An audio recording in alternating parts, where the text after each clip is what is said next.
ही बघा, ही आहे चंदन बटव्याची भाजी।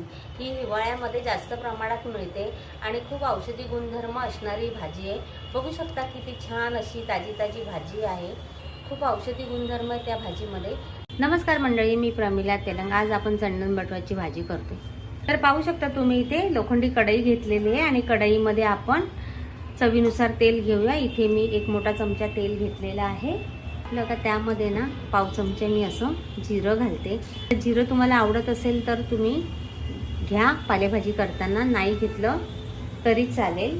इथे बघू शकता तुम्ही 10 ते 12 मी लसणाच्या पाकळ्या चेचून घेतलेल्या आहेत आणि इथे 3 हिरव्या मिरच्या घेतल्यात, त्या अशा कट करून घेतलेल्या आहेत। त्यामध्ये थोडंसं चिमूटभर हिंग घालते।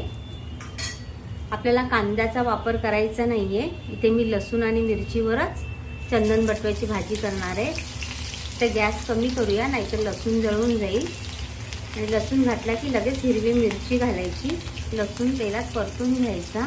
चंदन बटव्याची भाजी हिवाळ्यामध्ये जास्त प्रमाणात येते। या भाजीमध्ये भरपूर प्रमाणामध्ये औषधी गुणधर्म आहेत। तर जरूर तुम्ही आणा आणि भाजी बनवून खा।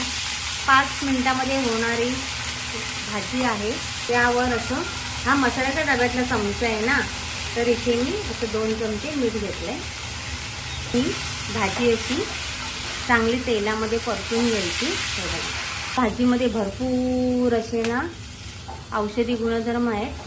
ही बघा, भाजी अशी छान अशी परतून घेतली का एकदम कमी होते। आणि हे बघू शकता तुम्ही, हे बघा इथे पाणी पण सुटलेलं आहे। तर आपल्याला या पाण्यामध्येच भाजी ही 2 ते 3 मिनिट शिजून घ्यायची आहे। पटकन होते, वेळ लागत नाही। आता आपण याच्यावर झाकण ठेवूया आणि छान असे 2 ते 3 मिनिट भाजी शिजून घेऊया। 2 ते 3 मिनिट झालेले आहेत। भाजीला पाणी पण बघा किती सुटलेलं आहे।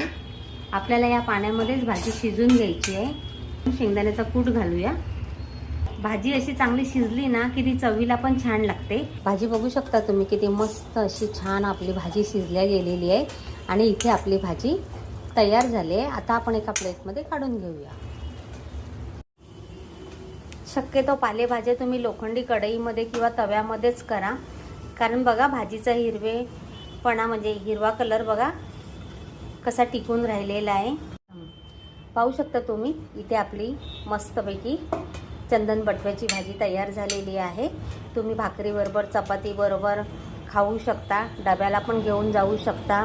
कशी वाटली रेसिपी ते नक्की कमेंटमध्ये सांगा। व्हिडिओ आवडल्यास लाईक करायला विसरू नका। धन्यवाद।